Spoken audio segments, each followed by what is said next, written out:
कविता और साहित्य के साथ साथ राष्ट्रीय स्वतंत्रता आंदोलन में सक्रिय भागीदारी करने वाले प्रमुख कवियों में शामिल भवानी प्रसाद मिश्र जी का जन्म 1913 में टंगरिया गांव होशंगाबाद में हुआ था।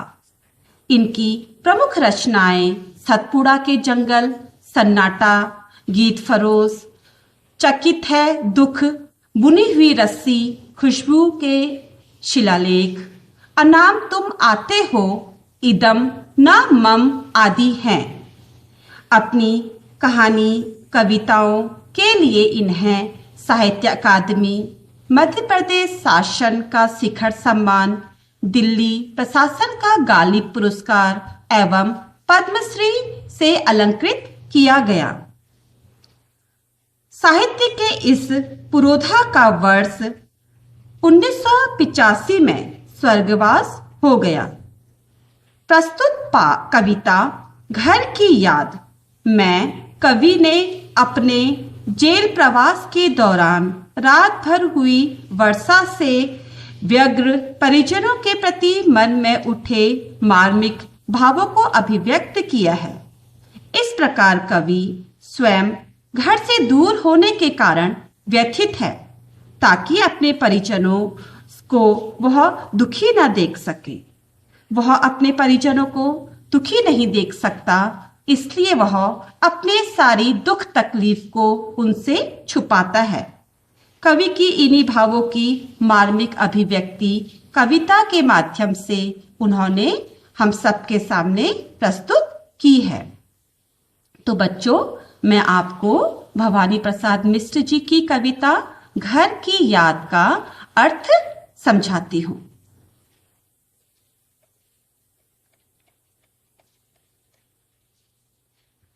घर की याद। आज पानी गिर रहा है, बहुत पानी गिर रहा है, रात भर गिरता रहा है, प्राण मन घिरता रहा है। बच्चों, प्राण मन घिरता रहा है का मतलब है कि प्राणों और मन में छा जाना। यहाँ पर कवि रात भर वर्षा होने के कारण जो उन्हें घर की याद आ रही है उसका वर्णन कर रहे हैं। कवि कह रहे हैं कि आज पानी गिर रहा है, मतलब आज वर्षा हो रही है, बहुत पानी गिर रहा है। तात्पर्य यह है कि आज बहुत तीव्र वर्षा हो रही है। जो वर्षा है वो हल्की हल्की नहीं है, बहुत तीव्र गति से हो रही है, और ये वर्षा रात भर हो रही है, जिसके कारण उनके मन में और उनके प्राणों में उनके घर वालों की याद जो है वो घिर रही है। बहुत पानी गिर रहा है, घर नजर में तिर रहा है, घर की मुझसे दूर है जो, घर खुशी का पूर है जो। तिर मतलब होता है तैरना, पूर मतलब होता है समृद्ध या परिपूर्ण।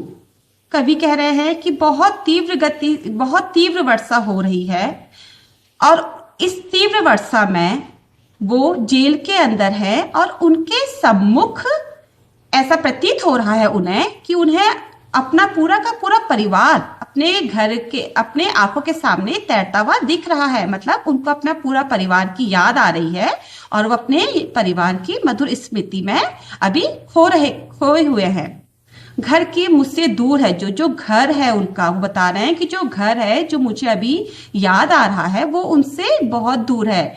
घर मतलब परिवार के सदस्यों से ही बच्चों घर बनता है, तो वो घर उनसे बहुत दूर है, और जो उनका घर है, जो उसके सदस्य हैं, वो पूरी रूप से समृद्धशाली उनका एक घर है, समृद्ध है। समृद्ध घर कैसे होता है?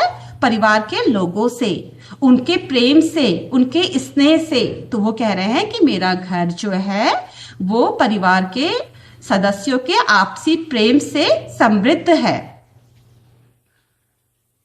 घर में 4 भाई, मायके में बहिन आई बाप के घर, हाय रे परिताप के घर। बच्चों, मायके मतलब माँ का घर, जब लड़की शादी करके अपने ससुराल चली जाती है और जब वो लौट के पुनः अपने माता पिताजी के घर में आती है तो वह उसका मायका हो जाता है। और जो विवाह करके जब वो अपने पति के साथ अपने घर जाती है तो वो उसका ससुराल हो जाता है।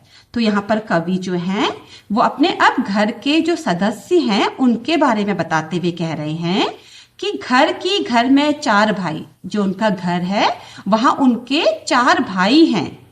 मायके में बहन आई और जो उनकी बहन है जिसका विवाह हुआ है वो भी आजकल मायके में आई हुई है, मतलब कवि के घर में आई हुई है। बहन आई बाप के घर, हाय रे परिताप के घर। वो कह रहे हैं कि बहुत खुशी की बात होती है जब बहन अपने मायके में आती है। तो कह रहे हैं कि उस समय बहन को खुश होना चाहिए क्योंकि वो अपने पिताजी के घर आई है, परंतु वह खुश नहीं है। परिताप मतलब दुख, अत्यधिक दुख। वह जो घर आई है तो वह अत्यधिक दुखी है, वो बिल्कुल भी खुश नहीं है। और जो उसके बहन के दुखी होने का कारण है वह यह है कि जो बहन है अपने मायके आई है और वहां अपने 4 भाइयों को तो देख रही है लेकिन कवि को नहीं देख रही है। कवि मतलब जो जेल के अंदर बंद हैं, वो बहन के पांचवे भाई हैं और अपने एक भाई को परिवार में शामिल हुआ नहीं देखकर बहन जो है वो दुखी है। उसे अपने उस भाई की याद आ रही है जो अभी स्वतंत्रता संग्राम में भाग लेने के कारण जेल में बंद है। घर में सब जुड़े हैं, सबकी इतने कब जुड़े हैं। 4 भाई 4 बहनें, भुजा भाई प्यार बहने। कवि कह रहे हैं यहाँ पर कवि अपने घर का जो घर होता है, जो सदस्य घर में होते हैं, जब उनका आपसी तालमेल बहुत अच्छा होता है, संबंध बहुत अच्छे होते हैं, उनमें आपस में प्रेम की भावना होती है, आपस में मिलजुल कर रहते हैं, तो उस समय का जो घर होता है वो थोड़ा सा अलग होता है, संपन्नता समृद्धि से परिपूर्ण घर होता है। और जिस घर में घर के सदस्य आपस में मनमुटाव करके रहते हैं वह घर अच्छा नहीं माना जाता। तो यहाँ पर कवि तो अपने समृद्ध घर के बारे में बताते हुए कह रहे हैं कि जो उनका घर से सब जुड़े हैं, जो उनका घर है वहाँ जितने भी सदस्य हैं वो सब एक दूसरे से जुड़े हुए हैं।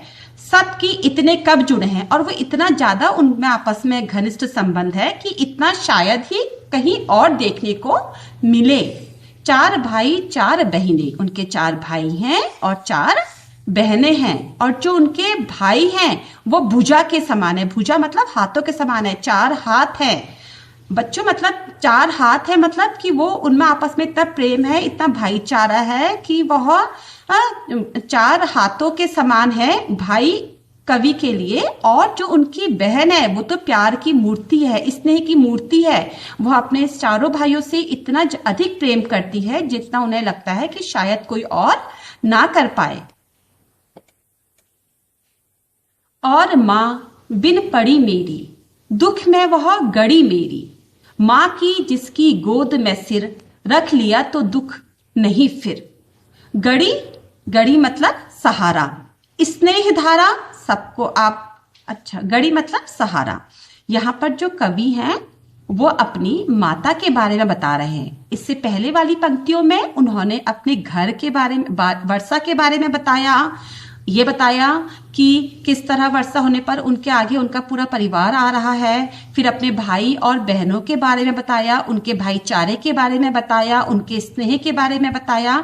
और अब जो कवि हैं वो अपनी माँ के बारे में बताते हुए कहते हैं कि जो उनकी माँ है वो पढ़ी लिखी नहीं है, मतलब अनपढ़ है। दुख में वह गड़ी मेरी, और वह कवि स्वतंत्रता आंदोलन में प्रतिभाग करने के कारण जो जेल के अंदर बंद हैं, इस दुख में वो क्या है, दुखी है। इस दुख से वो बहुत ज्यादा दुखी है, व्याकुल है। माँ की जिसकी गोद में सिर, रख लिया तो दुख नहीं फिर। वो कह रहे हैं वो जो मेरी माँ है, अपनी माँ क्या, वो बता रहे हैं माँ की ममता के बारे में। कह रहे हैं कि माँ की ममता तो इतनी अधिक होती है अपने बच्चों के लिए कि जब हम माँ के गोद में अपना सिर रख लेते हैं तो उसके बाद हमारा जो दुख होता है वो हमसे दूर हो जाता है। माँ का स्नेह भरे हाथ से हम फिर दुखी नहीं होते हैं, हम उस स्नेह के सागर में तैरने लग जाते हैं, हमारे सारे दुख हम विस्मृत कर देते हैं। तो कवि हैं वो बता रहे हैं कि माँ की गोद में सिर रख करके उनके सारे के सारे जो दुख हैं वो दूर हो जाते हैं। माँ की जिसकी स्नेह धारा का यहाँ तक भी पसारा, उसे लिखना नहीं आता, जो कि उसका पत्र पाता। स्नेह धारा आप सबको पता है, प्रेम की भावना। पसारा मतलब फैलाव, प्रसार।